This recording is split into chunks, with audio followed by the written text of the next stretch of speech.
Hey guys, and happy holidays! Today I'm going to show you how to make last-minute Christmas gifts on a budget. So I have a few different ideas, and all of these things were made from supplies from the dollar store, Walmart, or things that I already had in my house. A few of them were from Michael's, but all of them were on sale. So I'm going to show you guys how to get all the good deals, prices included, and how to make cute, unique gifts for the people that you love without busting your budget. Let's get started. The first thing I'm going to make is a Christmas tea. I got this idea because my brother really loves tea, and my grandma does also, and my grandma and neither of them are putting up a Christmas tree this year. So I decided I could give them a Christmas tree and put tea on the Christmas tree. So what you're going to need is a cone in the shape of a tree. I got this from Walmart for $1.74. You can also find them at Michael's and other craft stores. You're also going to need teas of your choice. I have tea that I had sitting around my house, and I also got 2 more boxes. It came out to about $6 for 2 more boxes. And you're also going to need paper mache boxes, which you're going to fill with rice. This is going to be the base of your tree. And you're also going to need a star for the top of your tree. You can make this out of whatever you want. I'm going to use leftover wrapping paper because that's what I have. And if you have paper, actual stars, whatever you want to put on the top, that's what you can do. You will also need a hot glue gun with glue sticks. If you don't have a hot glue gun and glue sticks, you can use staples. You can use push pins, anything you can find to get your tea to stick to your tree. That's what we need. The first thing you need to do is pick out your teas and then figure out how you want to arrange them on your tree. So the tea bags are the leaves of the tree, and you want it to line up with the bottom. We're starting at the bottom, and you want the bottom of the tea bag to be at the bottom of the cone, and we don't want any green to show through. We're going to put a line of glue at the top of the tea bag and then stick it on to wherever you want it on your tree, or if you're using staples, stick your tea bag on, then staple it to the tree.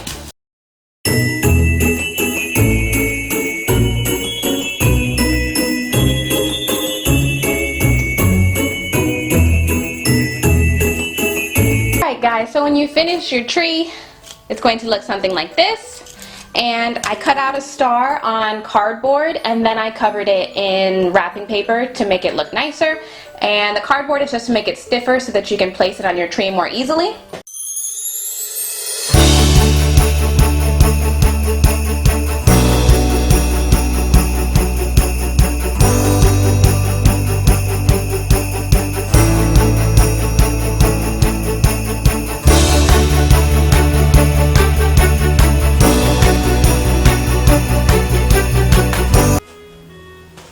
Here is our tree and our star.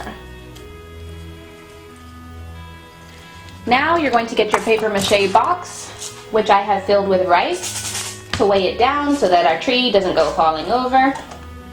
You're going to glue the lid to the box so that no one has a catastrophe when they pick up the box by the wrong place. So line the rim of the box with glue. Then put glue on the top of your box.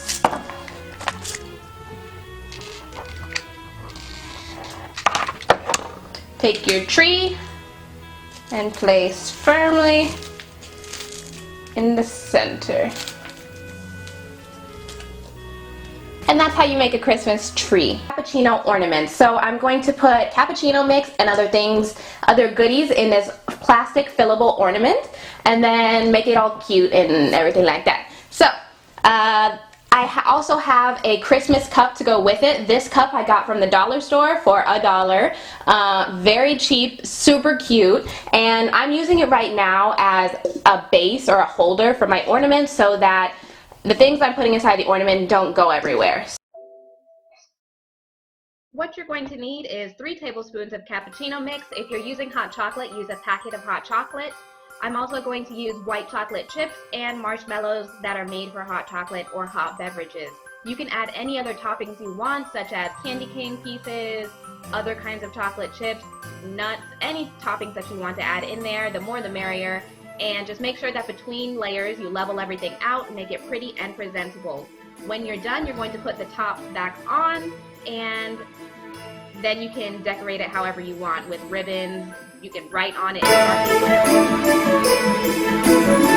This gift cost me $1 for the cup It cost me less than $1 for the things inside the cup, inside the ornament. The ornament cost 59 cents and the tag cost less than $1 altogether. This was less than $3 to make. Alright, next we're going to make a gingerbread sugar scrub. What you need for this is brown sugar, vanilla, cinnamon, ground ginger, and coconut oil. You're also going to need little jars to put your sugar scrub in and any decoration you want to put on your jars. For the sugar scrub, you're going to need equal parts brown sugar and coconut oil. Generally, you would use a half a cup brown sugar and half a cup coconut oil, but I'm not going to do that much right now, so I'm going to do 4 tablespoons brown sugar and 4 tablespoons coconut oil. It doesn't need to be completely melted, because it's going to melt as we incorporate it into our sugar scrub. Here's my brown sugar and coconut oil.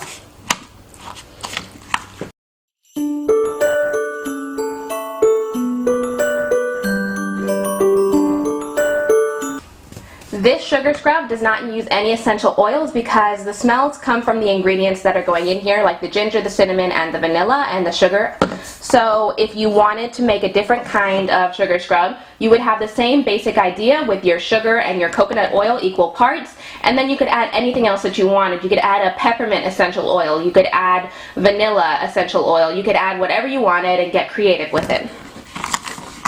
So I'm going to add a quarter of a teaspoon of ground ginger, and I'm just going to eyeball it.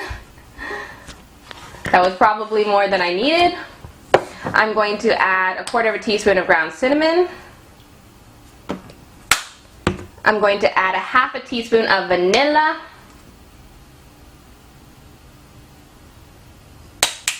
And then I'm going to incorporate everything really well.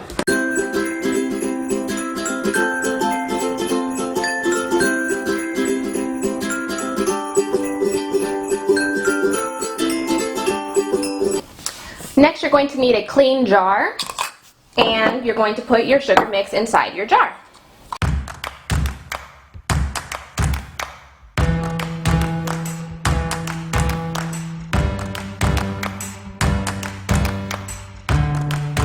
Now here's where you can get even more creative with your packaging. I put mine in a little mason jar, and you could put a piece of fabric, Christmas fabric, on top of the jar and then put your lid on. I'm choosing to just do ribbon. I got this ribbon for $1 at the Dollar Tree, and I'm going to put ribbon around the rim of my jar, and I'm also going to put a label on here that says what it is. You don't want to hand someone some mysterious substance and they don't know, like, am I supposed to eat it? What am I supposed to do with it? You could eat this, but that's not really the purpose of it.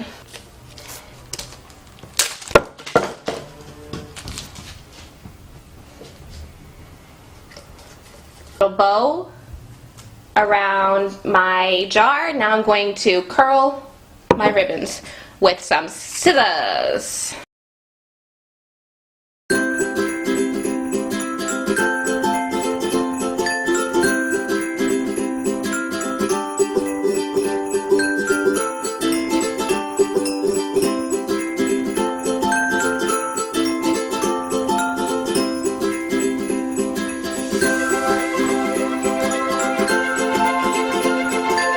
Guys, so the very last thing we're making is a lot easier than it looks or sounds, and it's a peppermint bath bomb. This is a lot less expensive than going to Lush and picking up a couple bath bombs for everyone.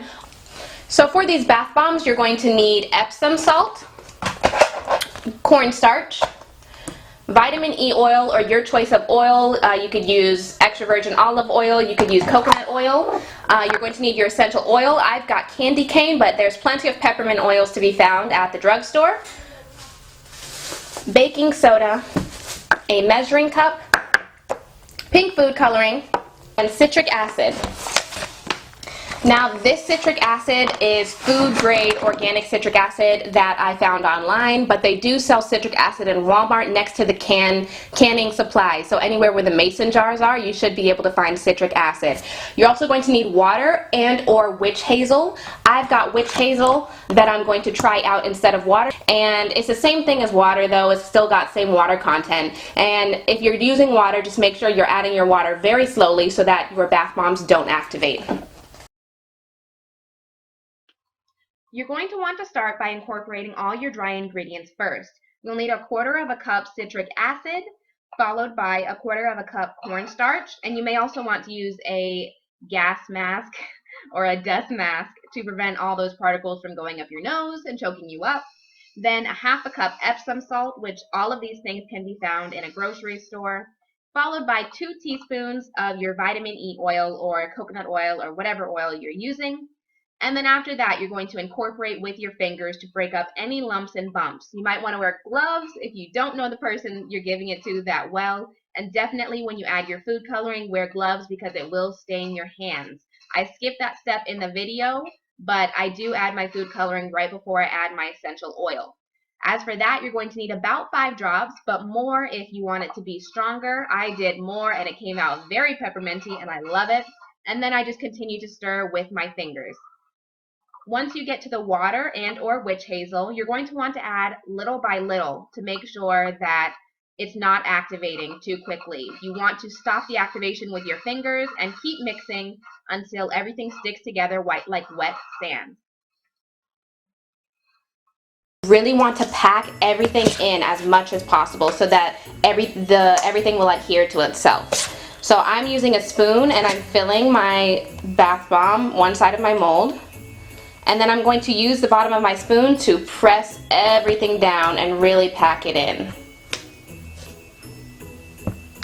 Then I'll go in with the heel of my hand and make sure that everything is well packed. Then on the other side of my mold, I'm going to overheap it. I'm going to overpack it, so that when I press the two together, there's way more than you would think you would need, but it helps to smush everything together. Make sure oh, I forgot. I'm also putting rose petals in one side of my bath bomb.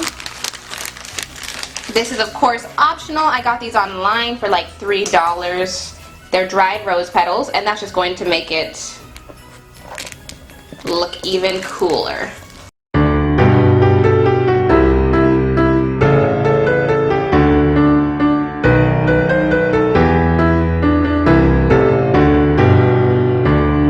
Now you're going to smush the two sides together. This one is overheaped, and you're going to smush the two sides together nice and hard.